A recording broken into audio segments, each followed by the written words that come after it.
Hello and welcome, everyone. Thanks for joining today. I have some slides. This is interactive, so please raise your hand if you have a question as we go. I'll try to make sure to address any of those. But what I'm going to be covering is a little bit about our activities at the Sequoia Project. So with that, let me go ahead and start sharing my screen.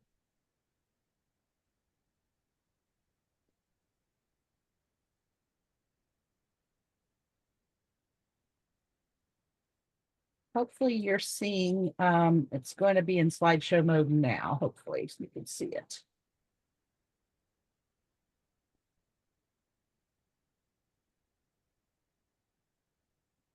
Edie, you are not yet in presenter mode. We see your edit mode. There you go. Yeah. I was waiting for it. I saw that it wasn't showing on the other screen yet, so no worries. Okay, so I was asked to talk a little bit about what Sequoia has been doing.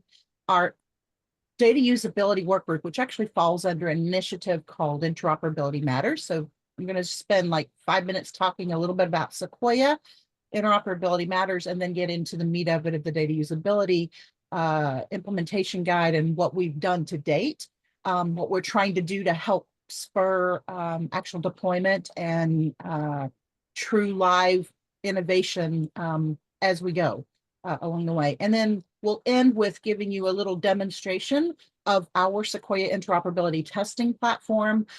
We are making it available full access today. You don't have to have a login, so all of you can play with it to your heart's content. And I'll go through the process of that in the demo as well. So that's kind of what we're covering. So with that, we'll go ahead and get started. That's kind of the agenda that I just laid out, highlighting some things specific to you attendees at the Implementation-A-Thon. So I'm not sure if everyone knows, so I'm going to spend just a couple of moments on what the Sequoia project is and kind of where we've come from and where we are going in a little bit. So for those that are not aware, Sequoia Project is a nonprofit 501c3. Our main goal is to be an independent, neutral convener of both industry, government, and just trying to help in, with it deploying and advancing interoperability in general, all the way around. So thinking about how to do that securely in a trusted fashion, but making sure that nationwide interoperability continues to grow. So we were founded in 2012 when the Office of the National Coordinator decided to put up the Nationwide Health Information Network, the pilot that they had begun for adoption. They had incubated it. They wanted to, they felt it had proven itself. The proof of concept was truly a network now. So we became home for what was known as the Nationwide Health Information Network. Today, it's known as the eHealth Exchange. In 2014, so a couple of years later, we started seeing the advent of new networks. Epic Care Everywhere is a network, SureScripts is a network, Commonwealth is a network. All these different networks were appearing, and we needed to have a way to interconnect those networks. So Care Quality was launched in 2014. And we actually have made this continue to be kind of a home, if you think of Sequoia Project, a home for interoperability. Oh, my monitor just flaked out. Sorry about that. It's back now. It looked like it logged me out. Anyway, so needless to say, we became the home of that initiative. In 2018, we restructured. We spun off those two initiatives, eHealth Exchange and Care Quality, as two separate nonprofit organizations, but we do still support as standard subject matter experts. You'll see Tara Nylander and Matt Blackman who are on here. We're a small but mighty team of three, but we support all of the different initiatives across the board that Sequoia not only incubated, spun off, but also continues moving forward. Next thing to point out is in 2019, we were selected as the recognized coordinating entity by the Office of the National Coordinator, ASTP-ONC now. And we had that contract for a few years. We had that renewed just last year again. So we are still in the RC role for another 5 years. We launched the data usability work group. So I'm giving you this timeline because all these pieces will fit better together. Data Usability Work Group was launched in 2020. 2 years later, it published a version 1 implementation guide. So in that cycle, which we'll talk about in just a bit, and we just published version 2 of our implementation guide July 23rd. And we launched in 2023 the data usability taking root. So this is kind of the timeline. I have given these slides to Susan. I'm not sure if they're on Confluence yet, but you should be able to access all of these as well. So as I mentioned, the evolution of health IT in the United States really started as early as 2006. There were some early adopters.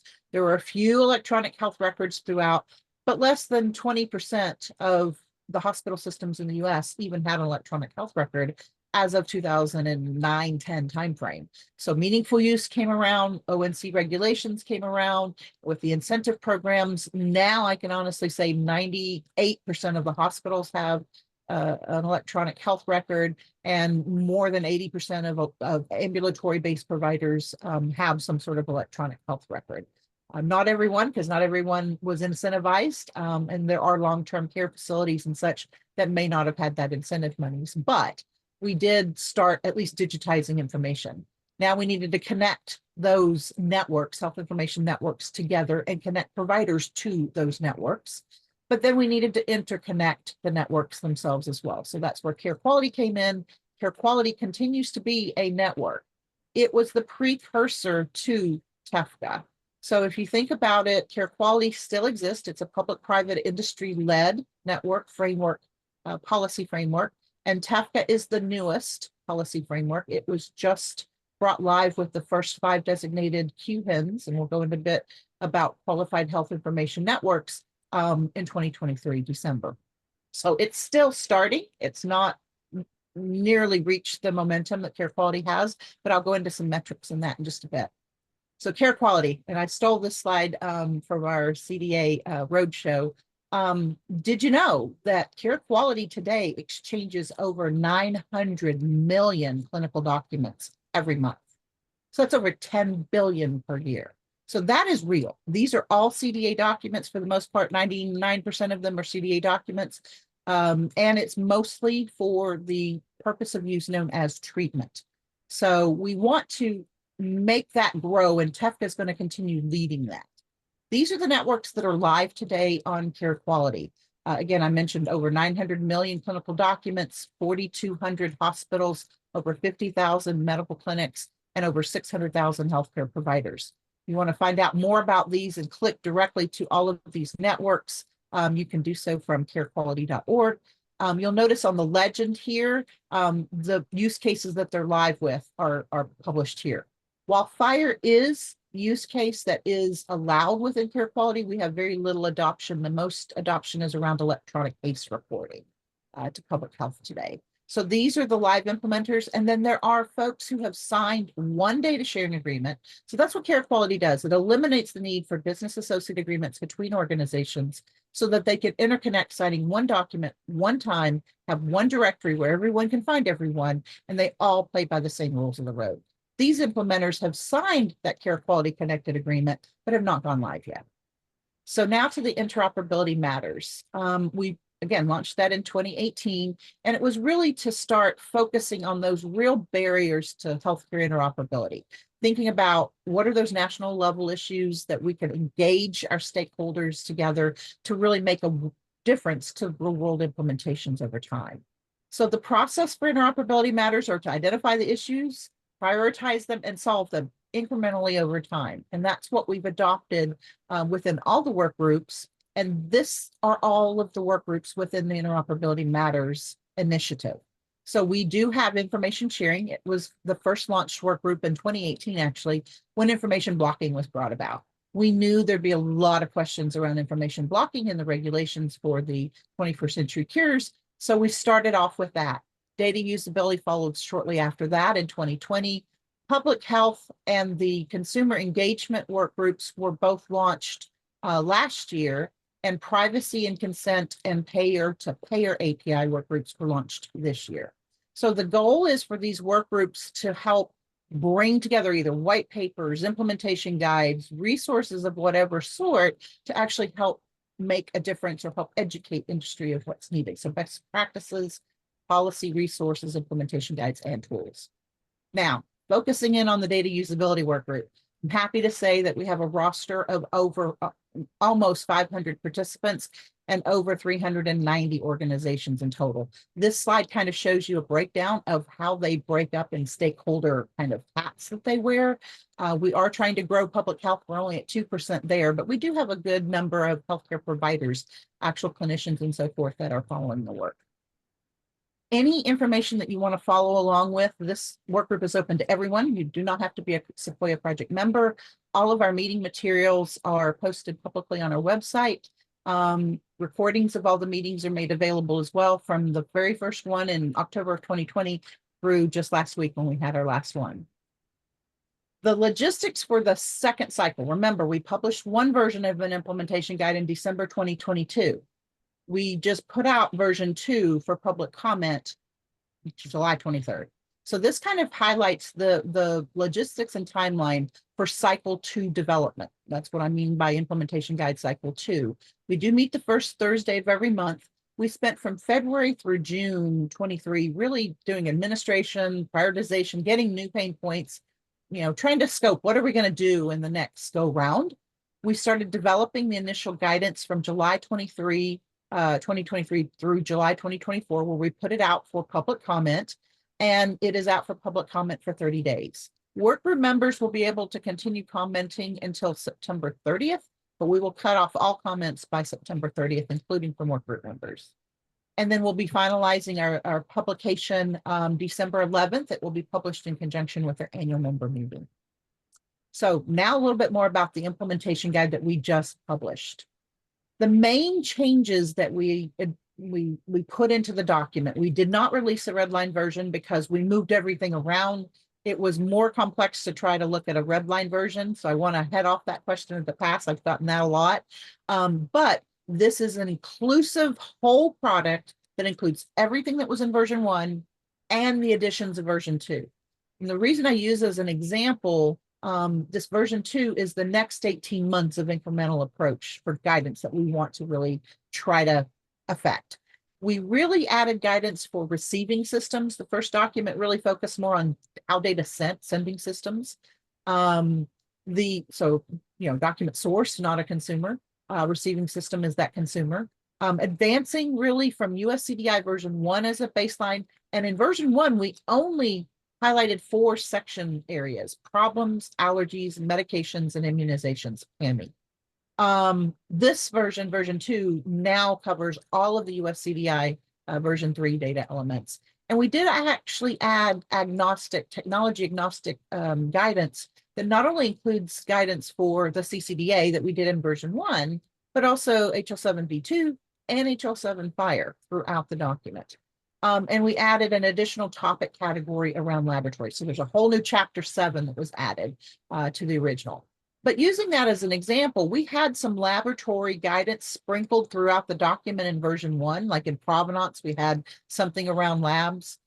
We had it in certain areas. We pulled that back together into one chapter in this version 2. So some of that data was moved to a different location. And since all of that movement happened and numbers renumbered and things like that, it just didn't make sense to have just a redline version.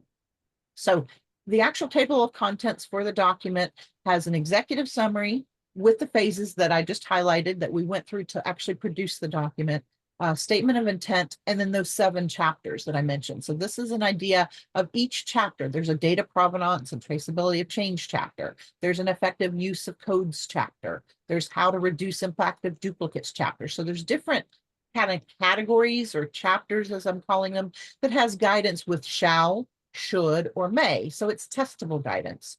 Now, we are not a standards organization. We are not building these standards. We actually are pointing to HL7 standards, to SNOMED, to LOINC, to derivative works from organizations like SHIELD and others that are doing work in the industry to try to make a difference. And we're highlighting it, we're amplifying it, and we're making sure that it kind of profiles all these onion layer of standards, so that we have some way of giving everyone kind of the Cliff Notes version, if you're old enough to remember the Cliff Notes, or breadcrumb trail, as I called it sometimes. We included references and 2 appendices. One that's around the high priority lab results. I think Catherine showed you a screenshot of kind of what that was in version 1 document, where we kind of grouped what are the different types. How do you want to group chemistries together, things like that, so that we focused on what are the top laboratories that folks really use for diagnostic care and how to group those so that they're more usable for the audience. And we did expand that this time, and we want some input from folks to let us know what we did get right, what did we miss the boat on, what did we maybe is still ambiguous, maybe we didn't get it clear enough. So the use cases for all of those chapters cover provider to provider, which is a very common use case, and that's the one that everyone is exchanging data today, provider to public health or public health back to the provider, and what we call healthcare entity to consumer, which is really the patient. And we call it a healthcare entity because it could be the CVS clinic down the way. It could be a chiropractic clinic. It could be any place the patient gets any kind of care along their healthcare journey. And consumer, because that's just what a lot of the regulations and so forth also point to. Each of those chapters have a problem statement, use cases, pointing to the existing derivative works, as I mentioned earlier, and then the guidance. We tried to keep it short. The first document was about 42 pages. With adding the new chapter and all the new guidance, it did go to 70 pages. So we added another 30 pages to it. And I know it's another document with all of the regulations and everything that's been dropping, so I do apologize. But these dates were set 2 years ago. We are on a cycle that just continues to repeat, and we'll publish version 3 sometime in likely July of 2026. So it's just going to be an iterative, I think we use in our CDA work, a leapfrog kind of event.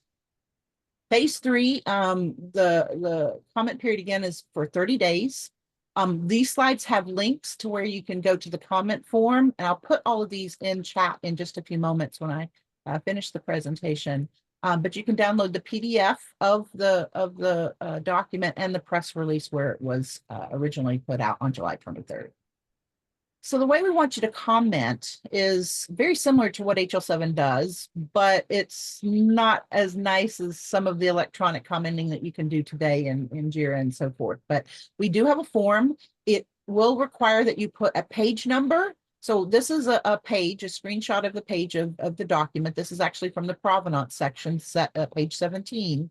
And let's say you wanted to make a comment on this section, 1.4.1.1.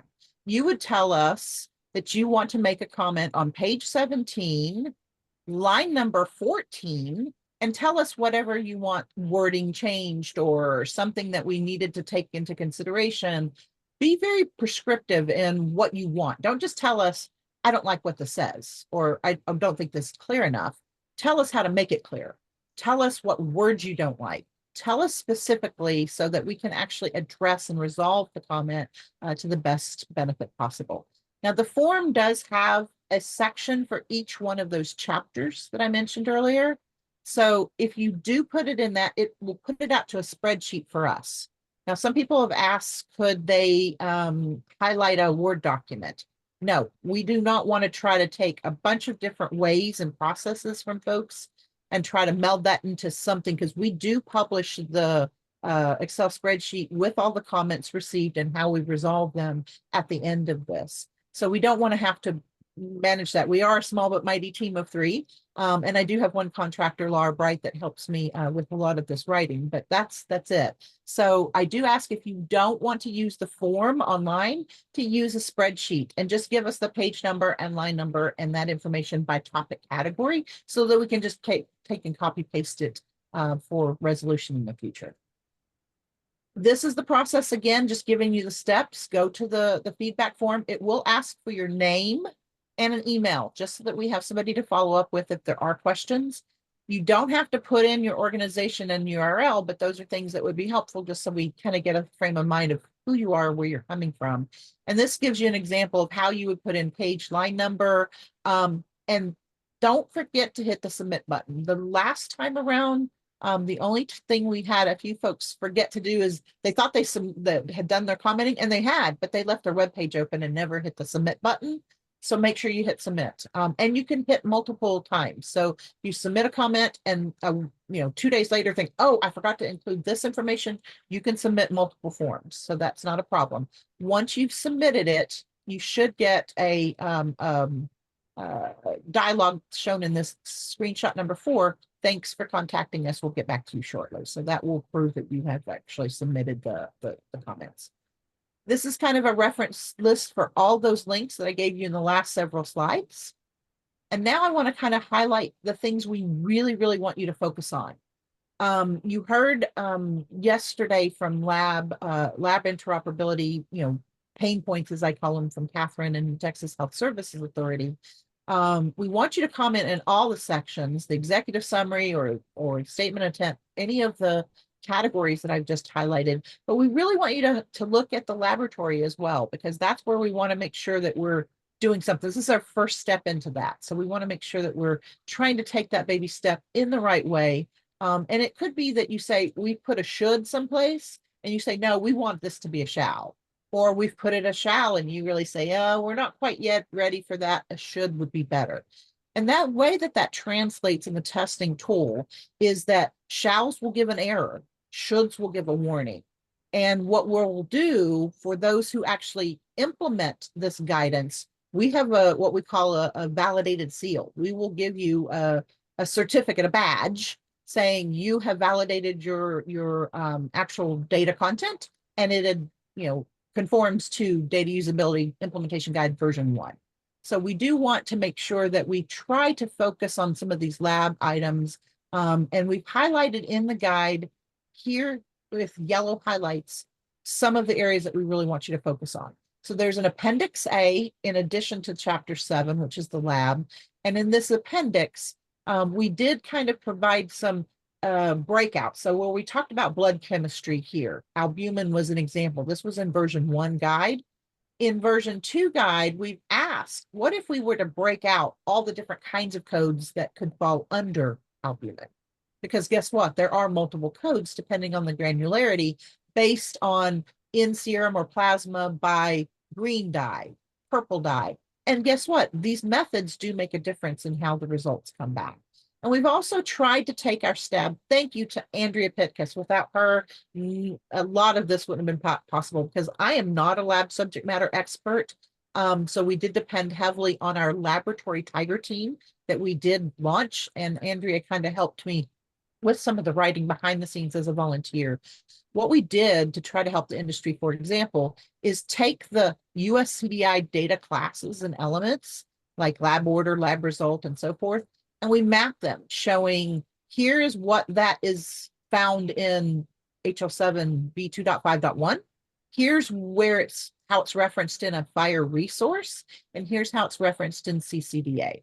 So this kind of gives you an idea of all of the mapping across them. We may have gotten something wrong, so let us know. Andrea says she's not a C-CDA expert, so we may have missed something here or there. But this just goes to show you the laboratory order. It could be done in multiple resources. A laboratory order could be in a service request, in a procedure, or an observation. And the preferred method is using the service request. So this is kind of us trying to nod to capture this data electronically. Today, so many folks are taking that lab order and faxing it to the lab. Well, if we could start digitizing this, it will make a huge difference and try to get that data back as well. So again, the goal is to publish it with comments fully resolved by December the 11th with our annual member meeting in Nashville. And we will highlight it there, but we'll hopefully have our meetings with the work group through December 5th. So if you'd like to follow the work along and help us resolve the comments, we'll be doing that within the work groups every month, 1 hour, the first Thursday of every month. Edie, Lisa's got her hand up. Ah, yes, Lisa, thank you for calling my attention to that. Thanks, Dee. On the Appendix A that you were showing about the lab results, I know we took action items yesterday to put comments against the result organizer in consolidated CDA, which is important because I think you mentioned it, that this effort doesn't create standards. Right. You just create the guidance around how to use the standards more effectively. Right. Would it make sense to, for example, put the same comment against Appendix A, knowing that we were putting that comment against Consolidated CDA, to say we need to talk about how organizers need to organize the data so that it ultimately can be rendered in ways that make sense for the humans? Correct. Absolutely. I think that would be perfect, because we are pushing the envelope a little bit. Like, for instance, this mapping, there is no place that we could point to that already has done this. But if we could, I would rather just point to it rather than us creating this. So I would love, as I think when Care Quality and Commonwealth got together and they created something called the Joint Document Content Concise Consolidated CDA Guide, which we point to still.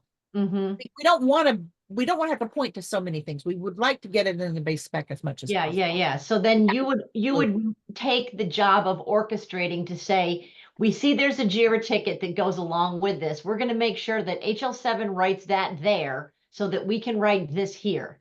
Yeah, give them the breadcrumb trail, so to speak. Okay. Okay. Absolutely.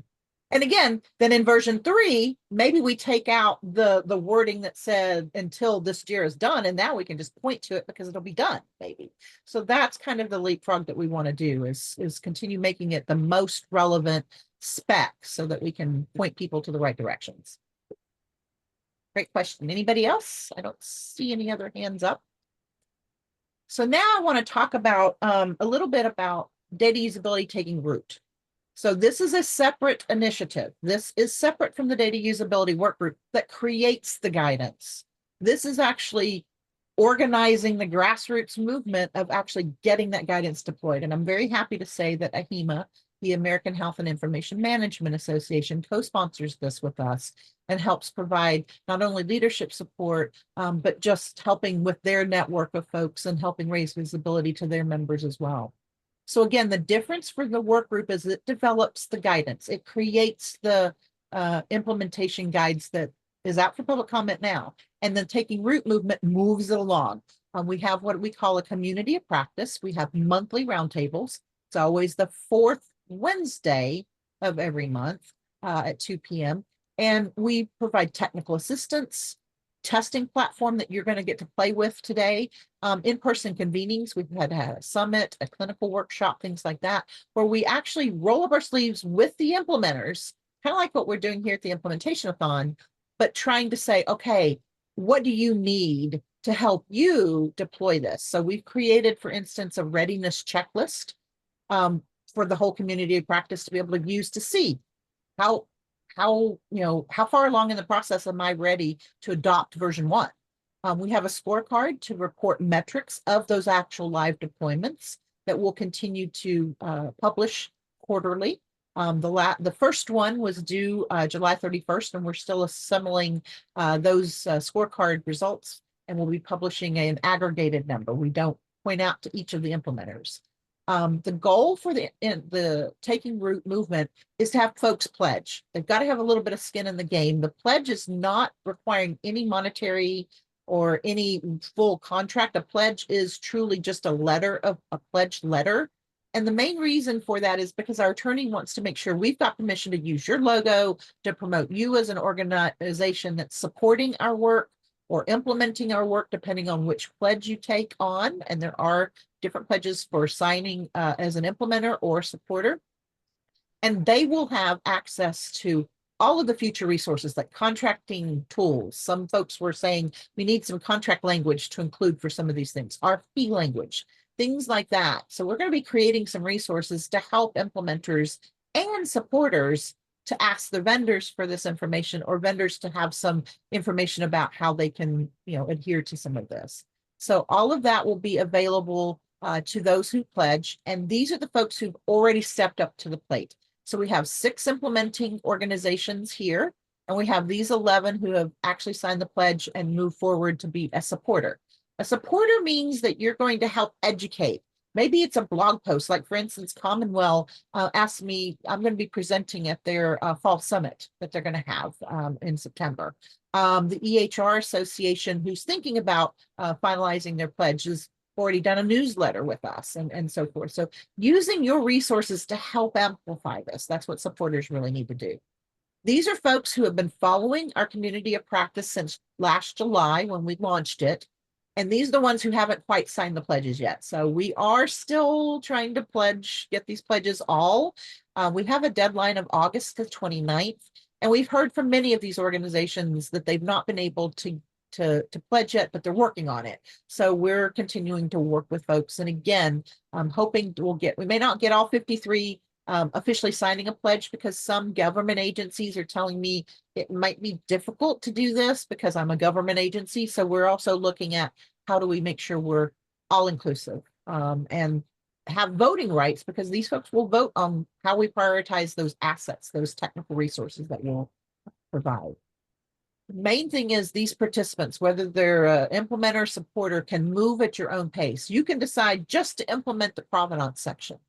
And that's saying, I'm going to include the organization and the date and time stamp, not only at the document level, but also at that problem section level, at the medication section level, allergies and immunizations. That's what version 1 said.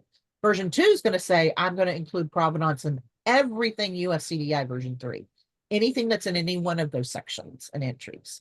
So the goal for the roundtable, once the pledge is signed, complete a readiness checklist, decide which topic category you want to focus on, and try to either work with your vendor to get deployed, or as a vendor, look at what's developed. In a lot of the cases, we tried to ride very much on regulation. So, HTI 1 and 2 that just came out, we're going to try to ride on those coattails, as well as the promoting interoperability program and the certification that's still required ongoing. So implement the pledge and then complete a performance scorecard if you're an implementer themselves. If you have any questions around any of this, you can send an email to takingroot@sequoiaproject.org. And again, the website I'll include on the chat here shortly, but the website you can follow along as well. Now for the crux of this and hopefully the exciting part of it. The Sequoia interoperability testing platform was actually launched in 2018. It was developed to test transport, security, and content testing requirements. So it's not just a content testing tool. It does test for 8 different programs. We have not only the RCE, there is a whole onboarding testing process for conformance testing for the qualified health information networks, the QHINs. We also support the RSNA image share a validation program, which is a certification program to make sure people can exchange medical images. And we also use these tools to do content testing and transport and security testing for other initiatives that we have. The Sequoia Interoperability Testing Platform, or ITP, you're going to hear me start talking about it that way, is actually a bunch of Lego blocks from a lot of different open source tooling organizations. IHE International, IHE Catalyst, which is their services arm, NIST, the National Institute of Standards and Technology, MITRE, which actually provides certification tools today for the certification programs, and Art Decor, which is what we use for the modeling and the content testing back support. So all of this is taking information to create the object models to actually do some of the testing, binding it to vocabularies and things like that. So it not only tests for all 168 different, or 170, I think 70 different sections in the base C-CDA 2.1 spec, but it also adds all the requirements for US CDI. There's a validator for that for US CDI version 1, and then there's the data usability validator. So there's multiple validators, and I'll show you those here shortly. You get free access today. And yes, it's a tease, I'm sorry, but we have to support the tooling, and we do provide technical assistance where we help you interpret the errors and continue to provide updates to the tooling. So today there's no login required. We've turned the switch off to require logging in for this tool. But future access will require subscriptions, and you can send an email to takingroot@sequoiaproject.org to let us know that. There is a testing agreement. It comes with 10 hours of support annually, and anyone who's a Sequoia project member gets a really big discount. So just so you'll know, hopefully that will let you know that there is a tool that exists, and we'll continue supporting that with my team, Tara, Matt, Laura, who help as well. you have any questions around the data usability work group, here's the link to follow up on that. Interop matters at sequoiaproject.org if you want to have any questions around the work group itself. And then again, on the testing piece of it, make sure to send any of that to Take and Root at sequoiaproject.org. With that, I'm going to quit that part and go to,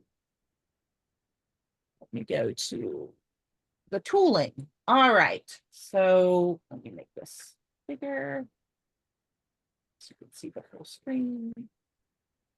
All right, so this is the testing tool. And we can provide the link in the chat window for you. You should be able to access it today, right now. We turned it on this morning earlier. So the way that you'll access the tooling is literally go over here to the right-hand side. I'll make this a little bit bigger, so hopefully that's big enough to see. Over here under IG, there is a validator that's called C-CDA, C-CDA, and then there's something called validate, validation logs, and statistics. I'll go through each of those here shortly, but let me start with validate, all right? Before I do that, though, this is the front page. This is basically where you would come in and notice here, any defects, any issues that we have found in testing, because this tool has been used for content testing since 2018 for various programs. Any defects that we find, and we find them every now and again, have been recorded here, and we do a refresh to the tooling at least 2 times per year. We'll have another one this fall coming up, but these are the known items that exist today. So for instance, this one, validator is missing the substance reactant for intolerance value set. Any errors that report for this conformance number, you can ignore. In other words, it will give you a false error. And this even gives you the breadcrumb trail of the open Sequoia JIRA ticket where we're tracking this until we get the next rebuild of the tool.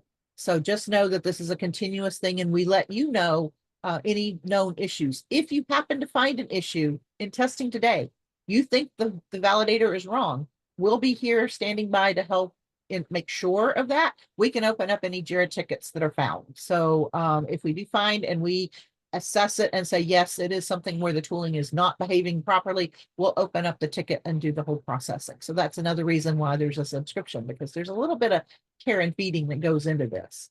So going into CDA, C-CDA, go to validate, you'll pick a document from wherever on your computer or anywhere out on the cloud.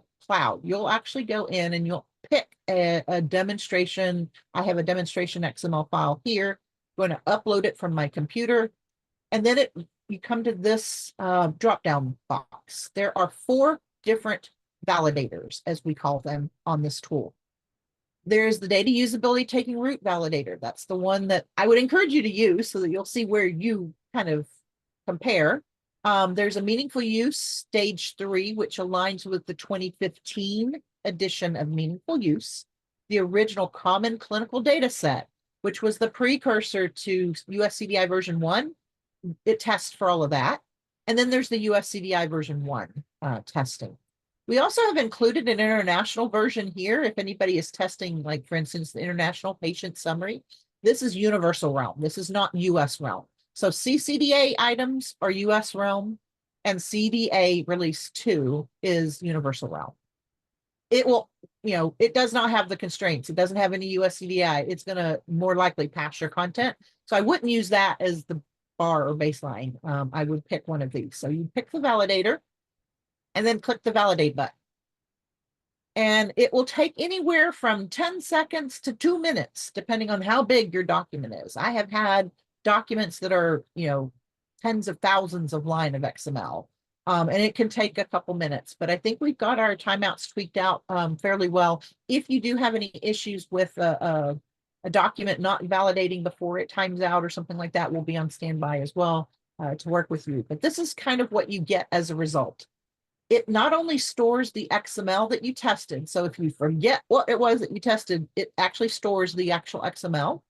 It also stores an XML version of the testing report and a PDF version of the testing report. So this is an XML version, and this is a PDF version, and it stores a permanent link So it will permanently store this score of your testing.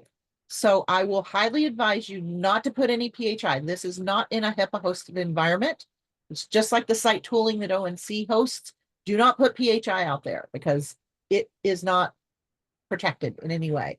You can de-identify it, you can do whatever, that's at your own risk, but I suggest that you use test data with testing with this platform. We do have a version that does production level PHI testing in a secure environment, but that's not available for this IAT process here. Once you've done this, because you're not logged in, notice the login, normally you would log in over here, and the login just prompts you for a prompt. I would highly advise that if you don't want any of your data to be publicly available, that you also, consider whether you test or not, because bringing you back to the validation logs piece, we'll go back into the report here shortly, but the validation logs, anybody who tests today without logging in is going to show up publicly. So you're going to be able to see each other's test reports. So just make sure you're aware of that. That's one of the caveats for making it open and public so that it is made public. If you log in, it is made private and no one can see it but you. So it does sequester out your results. So if I were to log in, there would be a whole lot more information here. And you'll notice we were playing with it this morning, but the last time we had it turned off without logins required was back in May for another event. So just to let you know that that is something to be aware of. And what I just tested, this is an example. You can always go back to that report that you just saw a moment ago in the log file. So you can go back and look at various versions that you tested. Now, the way you read this is kind of, so it well formed in this tooling is created in France. So sometimes the language is not exactly what we would make it, but this tool is the same open source tool used internationally. So we don't try to tweak every single thing. We do try to tweak what's most important, but it's going to not only check for whether it's well formed and structured against the templates and so forth, but it also does a schema validation building off of the model from Art Decor and the compilation of that with the value sets. And in this case, it's showing that there are multiple, oh, I'm looking at the wrong one. I picked the wrong result. This is somebody else's that they were playing with. I was trying to say, this is not the one I'm used to looking at. Let me look at the one I just tested so that you can see it. I think it would be potentially this one. Yes. So looking at the results, this is showing you that there are 17 errors, 47 warnings. There were 960 checks that passed against this specific document. You can go and click on this eyeball icon and it'll take you directly into the XML of what the problem is. There is at the bottom part of the screen a back to top button so that you don't have to scroll back and forth as much. So you can actually interact with the errors directly by using the eyeball icon. It will also give you a breadcrumb trail. For instance, this is showing you this is the conformance item that it failed against. You can actually click on assertion. There's a few of these, like this one doesn't have an assertion number that's associated because in the model we didn't put it there.